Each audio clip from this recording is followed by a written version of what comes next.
de las hepatitis. Sí, es un tema sumamente larguísimo, sí, condensarlo en estos 45 minutos es complejo, así que solo vamos a ver el manejo, ¿sí? El manejo de estas patologías. Lo que corresponde más o menos al cuadro clínico, al diagnóstico, es algo que ustedes ya lo han visto probablemente en medicina y sus rotaciones previas, entonces sería repetir nuevamente algo que se supone ya por ahí algunas cositas muy puntuales vamos a mencionarlas, ¿sí? Pero en realidad vamos a ver simplemente la parte de la terapia, ¿ya? Pero sí vamos a hacer una breve introducción para que la cosa no se nos haga muy compleja, sí recordar que tenemos todos estos virus definidos, los 5 primeros de tipos de hepatitis, y el último que es la hepatitis G, pues que todavía está en controversia la definición en sí, ¿no? Si es que realmente es un tipo separado o es simplemente una subvariante del virus de la hepatitis C, ¿sí? Pero bueno, las que tenemos definidas son las 5 primeras. Recordar que el virus de la hepatitis A es un virus de la familia Picornaviridae, que la transmisión es fecal-oral, ¿no? Es en el contacto fecal-oral, tiene un periodo de incubación entre 15 a 50 días. La enfermedad siempre es autolimitada, no siempre es autolimitada, de ahí que su manejo solo sea sintomático. Sin embargo, puede haber casos que puede persistir la sintomatología de la hepatitis hasta por 12 semanas. No es lo habitual, pero puede ocurrir, ¿sí? Y como ven, las complicaciones, la falla hepática fulminante solo ocurre en el 0.1% de casos, ¿sí? La prevalencia es mayor en países en vías de desarrollo. Sí hay vacuna para esta entidad, ¿sí? La hepatitis B es el hepatnaviridae, se transmite por sangre o por fluidos y de manera vertical, ¿no? En el parto. Su periodo de incubación es un poco más amplio, de 4 a 10 semanas. La duración de la enfermedad en algunos casos se autolimita, o sea, puede ser que yo me contagie de hepatitis, mi cuerpo se cura solo y yo simplemente soy seropositivo para hepatitis. Puede ocurrir eso. O puede ocurrir que yo desarrolle una enfermedad crónica, ¿no? Por un hepatocarcinoma, que puede derivar a un hepatocarcinoma, puede derivar a una cirrosis hepática. Entonces, como veremos, las complicaciones son las dos que les he dicho, ¿no? Cirrosis y el hepatocarcinoma. La prevalencia mundial es del 5%. El artículo del cual saqué este cuadro es de Colombia, ¿sí? Y en Colombia la prevalencia es del 1 al 10%, pero que es un rango muy similar, se reporta en el Perú 6 aproximadamente por ciento. También, como saben, es vacuna. De hecho, imagino que ya ustedes ya están vacunados, ¿no? Porque les van a exigir eso para el próximo año, para que inicie su internado, ¿ya? La hepatitis C es un Flaviviridae, ¿sí? Se transmite de manera similar a la hepatitis B. Tiene un periodo de incubación también similar, 6 a 12 semanas, y la duración y complicaciones también son muy similares, son similares, exactamente iguales al virus de la hepatitis B, ¿sí?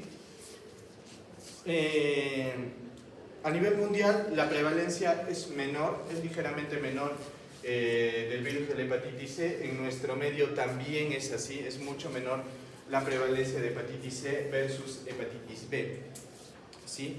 Sin embargo, esto está, con el tiempo se va a ir invirtiendo, ¿sí? Quizás de acá a unos, me imagino 20 a 30 años, quizás hepatitis C sea más prevalente que hepatitis B, sobre todo en países en desarrollo, ¿no?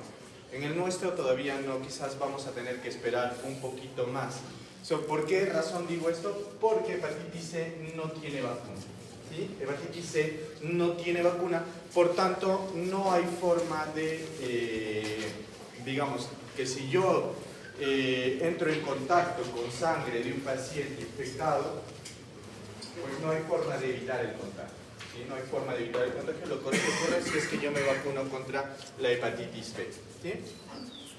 En el caso de la hepatitis B es un delta virus, ¿sí? Es un delta virus. De hecho es característico porque es el único delta virus, o sea, no existe otro delta virus que no sea el virus de la hepatitis C. Se transmite igual, de la misma manera, que tanto B como C. Y vamos a ver que en la hepatitis D ocurren dos situaciones clínicas, como coinfección del virus de la hepatitis B o como superinfección del virus de la hepatitis B, Entonces vamos a ver más adelante que generalmente no va solo, ¿sí? ¿Cuáles son sus complicaciones? Cronicidad con el virus de la hepatitis B, ¿no? Y la prevalencia, más o menos el 5% de las personas infectadas con el virus de la hepatitis B, pues van a tener van a tener también concomitantemente hepatitis D. ¿Ya? Entonces, como ven, la prevalencia es muy baja a nivel mundial. Ahora vamos a ver estas características clínicas que básicamente es algo similar a lo que les he presentado en el cuadro anterior, pero lo que sí es, tenemos que saber de qué son los grupos de riesgo, ¿no? Entonces, ¿cuáles van a ser los grupos de riesgo para la hepatitis A? Residentes y viajeros a regiones endémicas, ¿sí? O sea, cualquier zona del tercer mundo, ¿no? De hecho, Perú está incluido de uno de los países en riesgo de contraer hepatitis B. No se les recomienda a los viajeros que tengan mucho cuidado de donde consumen alimentos cuando llegan aquí, ¿sí? En el caso de hepatitis B va a ser los consumidores de drogas endovenosas, personas que tienen múltiples parejas sexuales, hombres que mantienen relaciones sexuales homosexuales sin protección también son un grupo de riesgo, lactantes nacidos de madres infectadas con el virus de la hepatitis B y trabajadores sanitarios, ustedes, ¿sí? De la hepatitis C son consumidores de drogas por vía endovenosa, receptores de transfusión. A hepatitis D, cualquier persona que tenga hepatitis B es susceptible de contraer la infección, ¿sí? Y hepatitis E, residentes y viajeros a regiones endémicas y zoonoses y trabajadores de granjas de cerdo, ¿sí?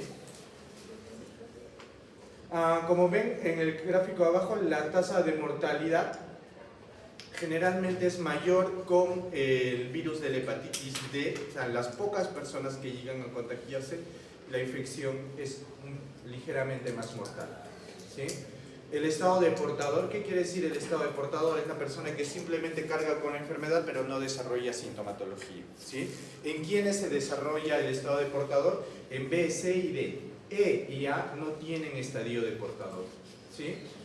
La hepatitis crónica, sí, la hepatitis crónica, como podemos ver aquí, es más frecuente en hepatitis C. Más frecuente en hepatitis C es la hepatitis crónica, mucho más que en hepatitis B, ¿sí? Y la cirrosis puede desarrollarse tanto en B, en C y en D, y esta no va a ocurrir en pacientes con hepatitis A y hepatitis B. Entonces vamos a hablar con hepatitis A.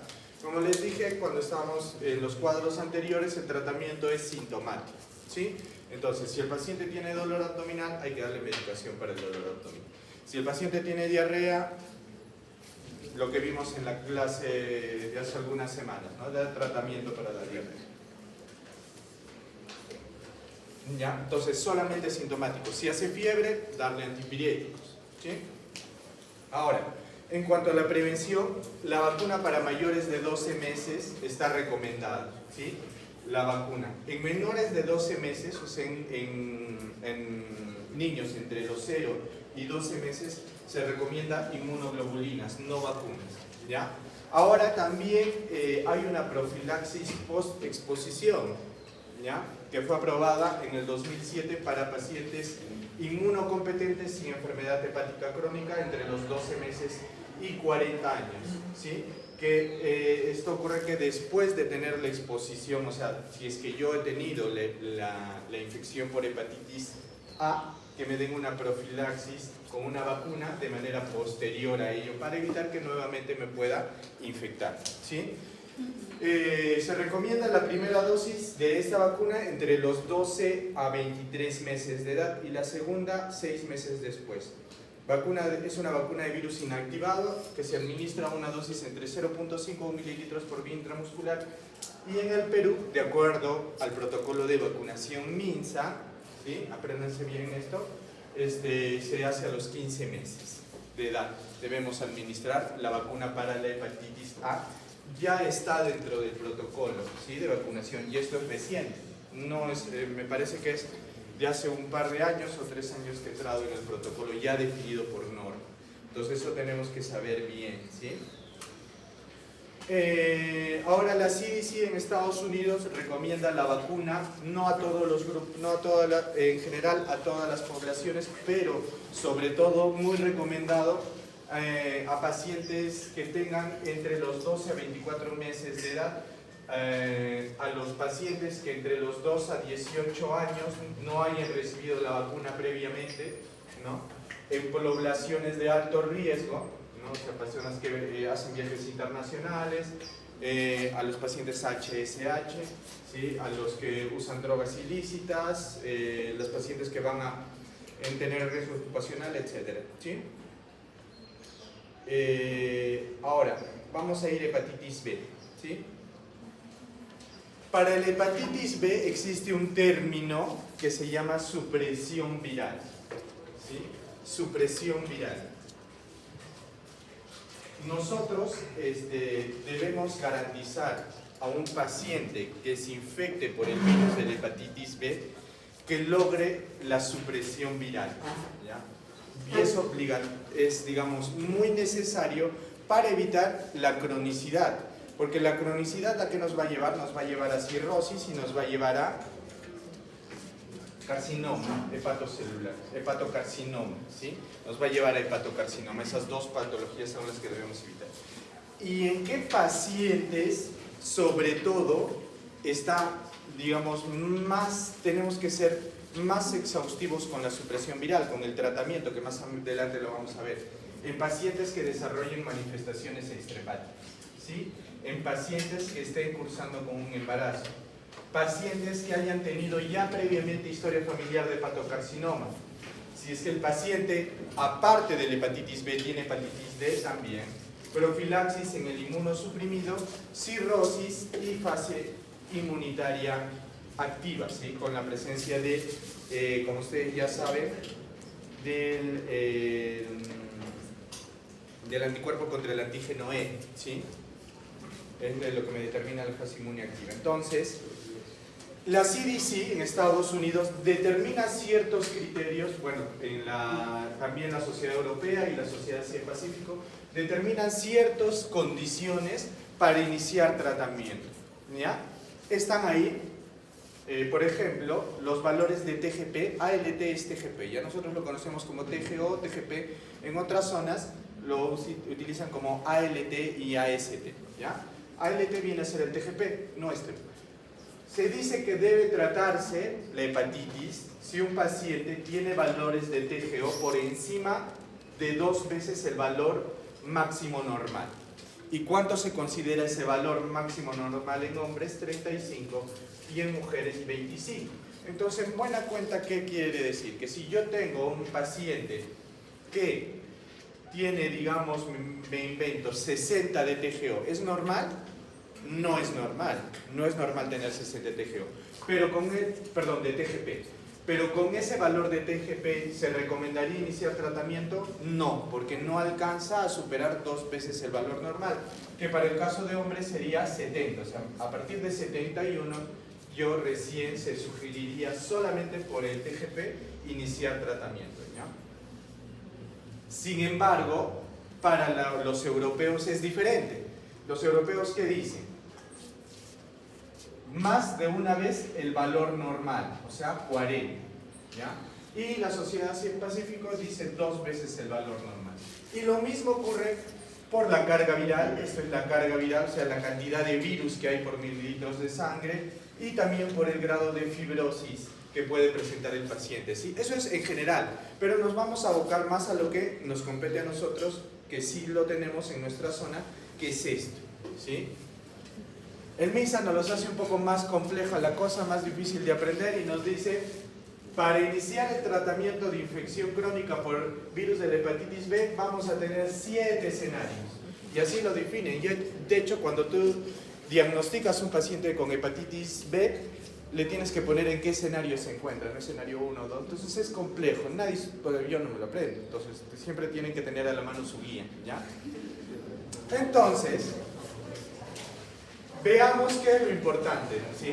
¿Qué es lo importante en esto? Miren, ¿qué es lo importante? Por ejemplo, vamos a ver en TGP. ¿Cuál es el valor de TGP para el MINSA? 2 veces por encima del valor superior normal, o sea, casi similar a lo norteamericano, ¿sí? Pero, por ejemplo, evito utilizar este valor si el paciente ya tiene cirrosis, ¿no? Que vendría a ser el escenario 1. Entonces, en el escenario 1, ¿qué es? El paciente con cirrosis. Todos inician tratamiento. No me fijo en nada más. Si el paciente está cirrótico, inicio tratamiento. Ese vendría a ser el escenario 1.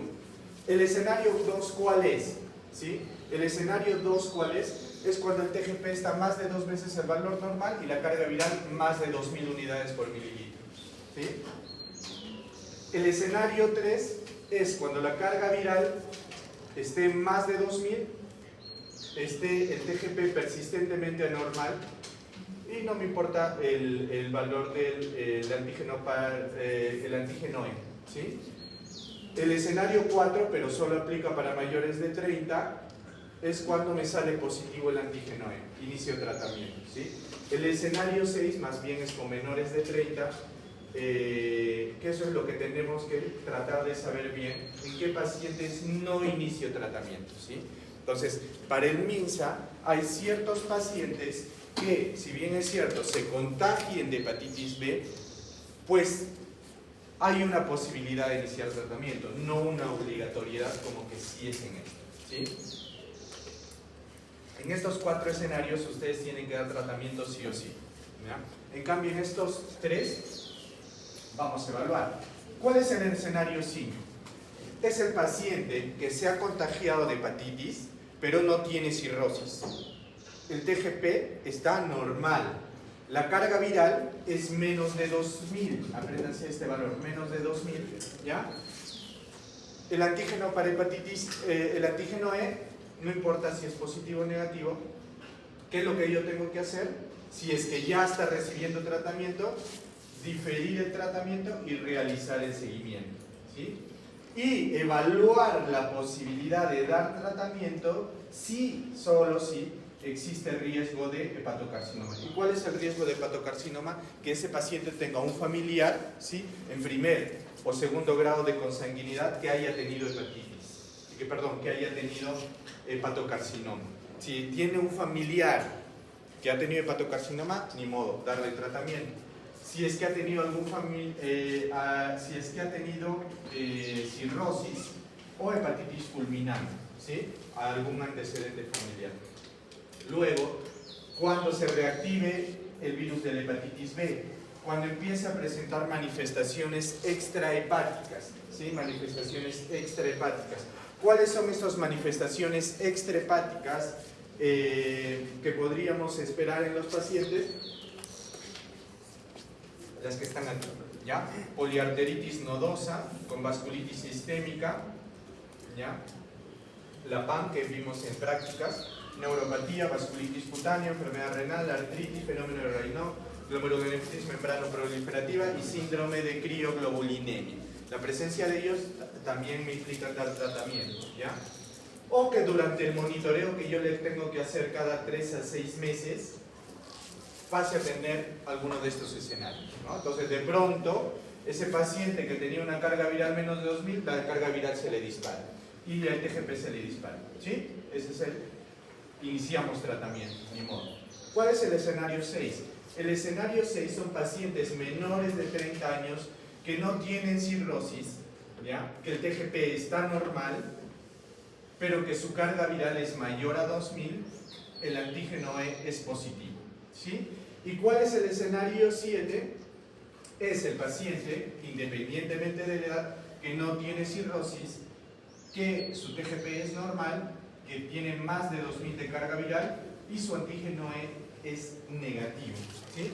Entonces, ¿qué es lo que le difiere la positividad del antígeno E?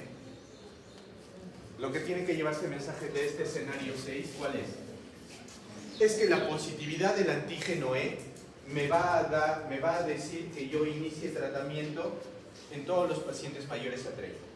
Entonces, si ustedes ven un antígeno E positivo en el contexto de un paciente con infección por hepatitis C, infección aguda por hepatitis C, se iniciará tratamiento Si es que en el caso exclusivo del antígeno E, solamente en pacientes mayores de 30 años, de 30 a más. En menores, no. Entonces, digamos, en el caso de ustedes, si por ejemplo están haciendo su internado y para variar se pinchan y tienen la mala suerte de pincharse con un paciente de hepatitis C y luego terminan contagiados, pues se definirá el tratamiento si en el seguimiento, por ejemplo, luego de un año, se contagian y les vemos la carga viral positiva, ¿no? Pero felizmente su TGP está normal. Pero le sale el antígeno E, o sea, que se está replicando el virus. Pero como son menores de 30, la mayoría, diferimos el tratamiento y solamente les hacemos seguimiento. Y ahí vamos a ver los tratamientos, ¿sí? Dentro de los tratamientos tenemos los análogos nucleósidos y nucleótidos, ¿sí? Dentro de los que están la lamivudina, la delfovir, la temivudina, entecavir, tenofovir, fumarato y alafenadina, ¿sí? Luego tenemos el interferón, que el interferón, de hecho, es el tratamiento más antiguo para la hepatitis, está desde los años 80, ¿sí? Es un tratamiento que ya tiene mucho tiempo, pero que en estas últimas décadas se le ha pegilado, ya que es una modificación química que se le ha hecho al interferón, es el interferón pegilado, tenemos interferón pegilado alfa 1, alfa 2. Esa pegilación ha hecho que se prolongue la vida media del fármaco y que sea un poquito más tolerado que el interferón, ¿ya? Y es lo que actualmente se usa. Y bueno, y que tenemos de primera línea el entecavir y el tenofovir. Ahora, en el MINSA, ¿qué tenemos? Bueno, a este cuadro vamos a ver todos los tratamientos que tenemos, ¿no? El interferón alfa, que es el más antiguo, sí, es el más antiguo. ¿Hay en el Perú? Sí, lo tenemos, es súper disponible. El PEG interferón que les dije, ¿sí? El PEG interferón, la lamivudina, que sí tenemos disponible, el adefovir, que no tenemos muy disponible, el entecavir, que sí tenemos, el tenofovir, que sí tenemos, pero el fumarato no la alafenamida, ¿sí? Tenemos acá todas las dosis, las ventajas de los tratamientos y también sus desventajas, los efectos adversos o las toxicidades que podía tener. Pero de todo esto, ¿qué es lo que tenemos que saber bien? Esto, porque esto es lo que dice MINSA, ¿sí? ¿Y qué dice MINSA? Que tenemos dos alternativas de tratamiento, los nucleótidos y los nucleósidos. Y dentro de los nucleótidos, el más usado de lejos es el tenofovir, ¿ya? El tenofovir lo utilizamos para el tratamiento de la hepatitis B. Se da una dosis de 300 miligramos, una tableta, una vez al día, ¿sí?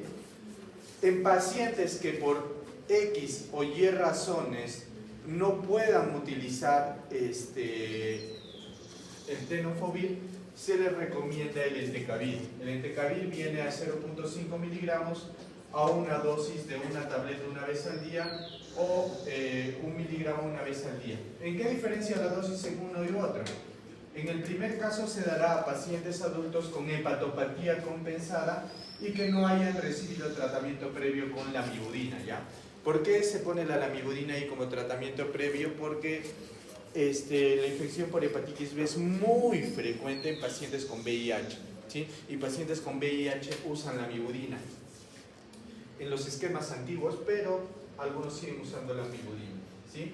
Y la dosis de 1 miligramo se dará en adultos con hepatopatía descompensada, ¿no? En un paciente, ¿a qué quiere decir hepatopatía descompensada? A ese paciente que está con los valores alterados de las enzimas hepáticas, ¿no? TGP elevado, TGO elevado, puede estar haciendo aumento de los valores de la bilirrubina, puede estar haciendo trastornos de coagulación, ya presencia de algún grado de fibrosis en la elastografía hepática, ¿sí? Pero el caso del entecavir hay que tener mucho cuidado porque no está recomendado en pacientes que tengan falla renal. Con una tasa de filtración glomerular menos de 50 se contraindica el medicamento. Pacientes que tengan factores de riesgo para disfunción renal, enfermedad hematopoyética y osteoporosis. Ahora, el interferón pegilado que les comenté, ¿sí? El medicamento es un antivírico, inmunomodulador y antiproliferativo. Entonces, la gama de aplicaciones del interferón no se circunscribe solo a la hepatitis, sino podemos utilizarlo en otras patologías, ¿ya? De hecho, por ejemplo, si recordarán, hace poco en sus clases de prácticas Seguro que les han mencionado que el interferón se puede utilizar en alguna patología. ¿En cuál? ¿Alguien se acuerda?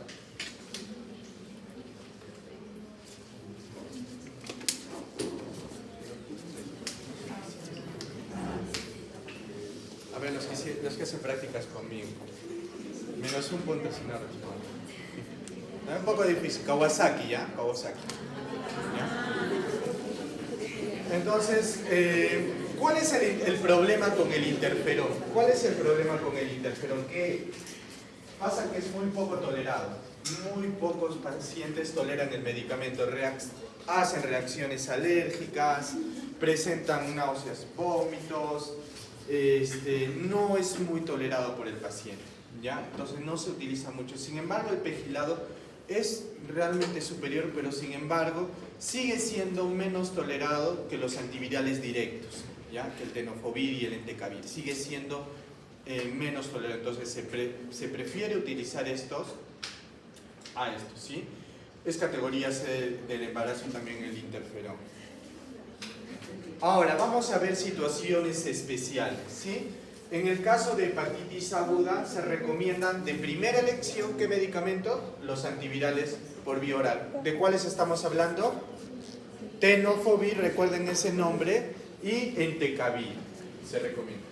Si es un paciente que presenta exacerbación, ¿qué quiere decir? Que es un paciente que ya estaba con una infección crónica por hepatitis B y se le activa nuevamente la enfermedad. ¿Cuál es el tratamiento de primera línea para estos pacientes? Antivirales orales. ¿Cuáles son?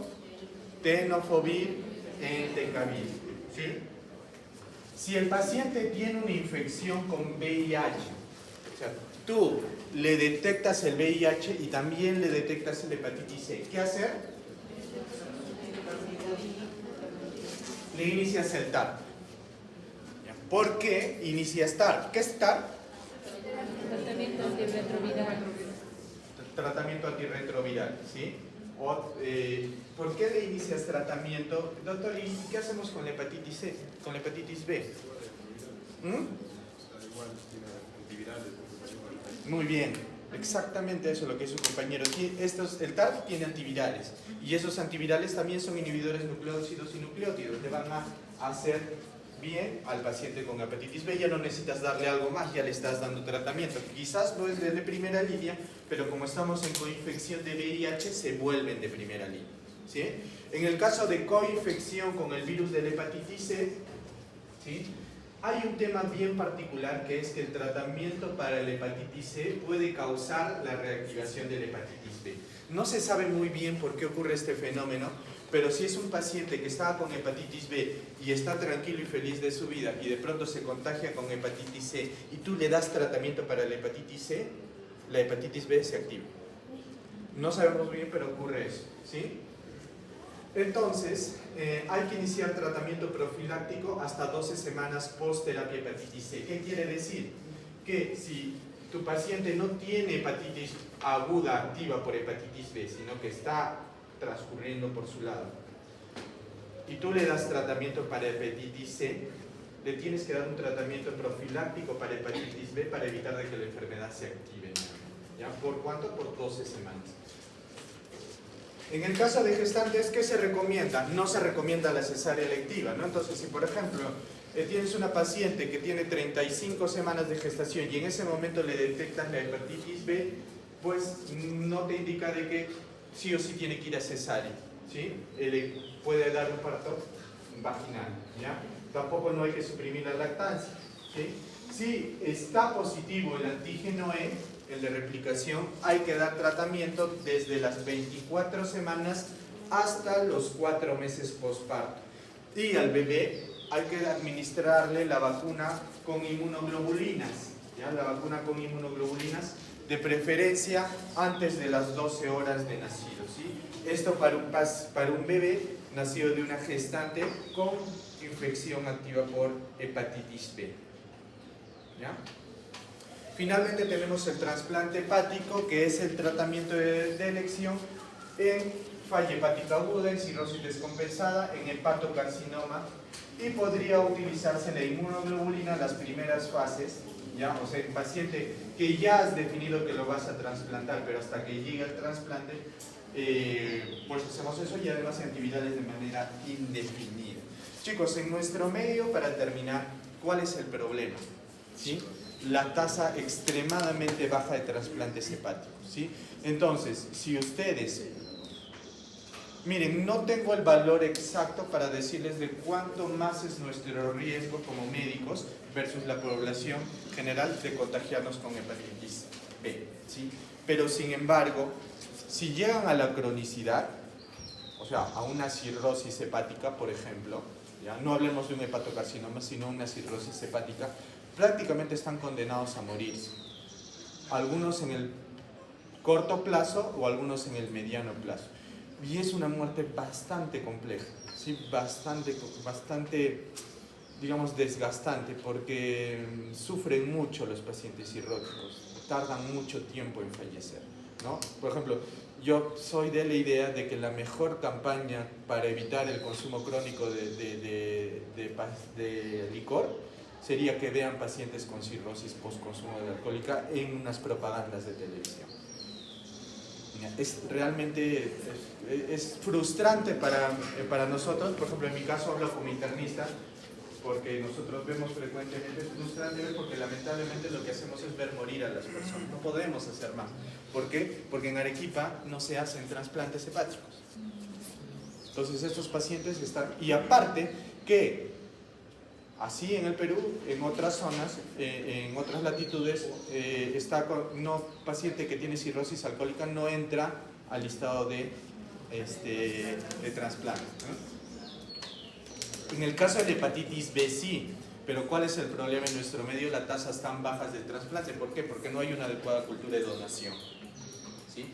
Entonces, siempre tengan mucho cuidado con los elementos punzocortantes.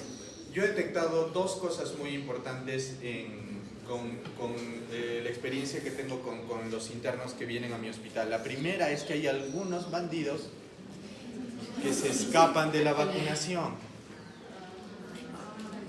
que no sé cómo hacen, pero de alguna manera extraña consiguen su carnet sin haberse vacunado. Creen que están haciendo algo de vivos, pero en realidad se están sometiendo a un riesgo innecesario, extremadamente innecesario. Segundo tema que he visto y que también los pone en riesgo, es que les da vergüenza decir que se han pinchado, ¿ya? Les da vergüenza decir que se han pinchado. Hay internitos que en en la despedida de su rotación dicen: ah, sí, doctor, si hubiéramos sabido que eran tan buena gente, les hubiera contado que me pinché la primera semana. Entonces, o sea, tienen que avisar, porque en ese momento tenemos que activar el protocolo de que, a ver si el paciente no tiene hepatitis B, si no tiene VIH, si no tiene alguna otra enfermedad, y luego hacerles a ustedes el test, darle terapia profiláctica y luego repetirles el test pasado una determinada cantidad de tiempo. Entonces tienen que avisar, ¿sí? Y actualmente, ¿ya? Un paciente, digamos, que se contagia con VIH, que nos da mucho temor, si un paciente con VIH cumple con su tratamiento diario, pues vive su vida tranquilo y feliz, no le pasa nada, es una persona más, simplemente que tiene que tomar todos los días su pastilla.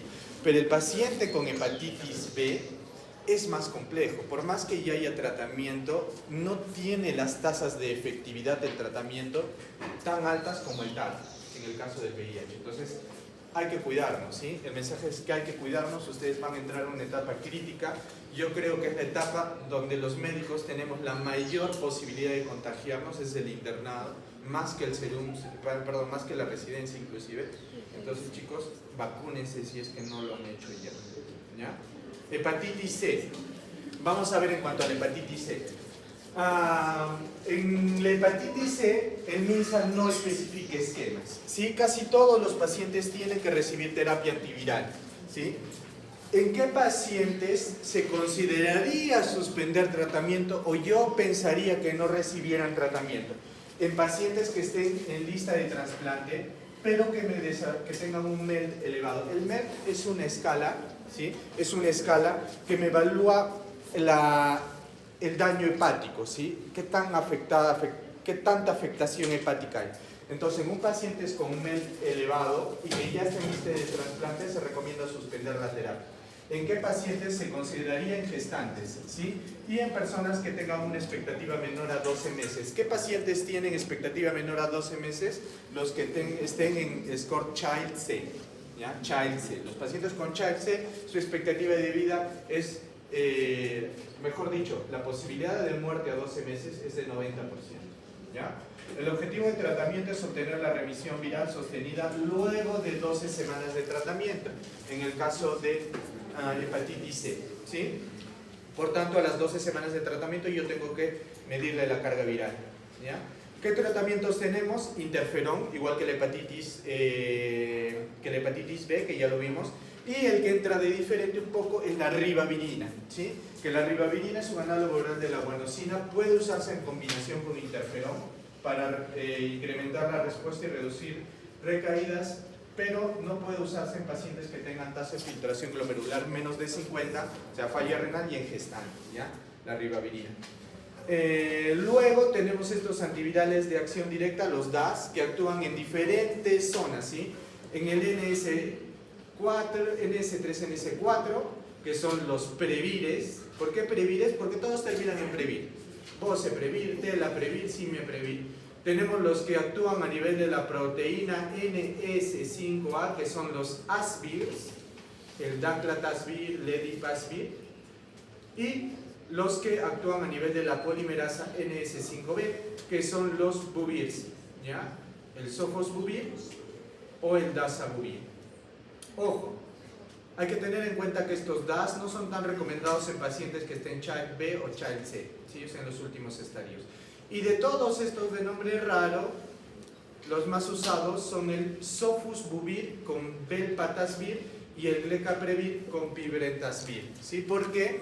Porque lo que se recomienda es que yo le hago si me sale una infección por hepatitis C, yo tengo que genotipificar para ver qué genotipo tiene exactamente este virus. No todos son iguales. Y la dosis, mejor dicho, el fármaco se ajusta al genotipo de la hepatitis B. ¿Y por qué les menciono estos dos? Porque estos son considerados como pangenotípicos, o sea, le van para cualquiera. Entonces, ¿qué ocurre mucho?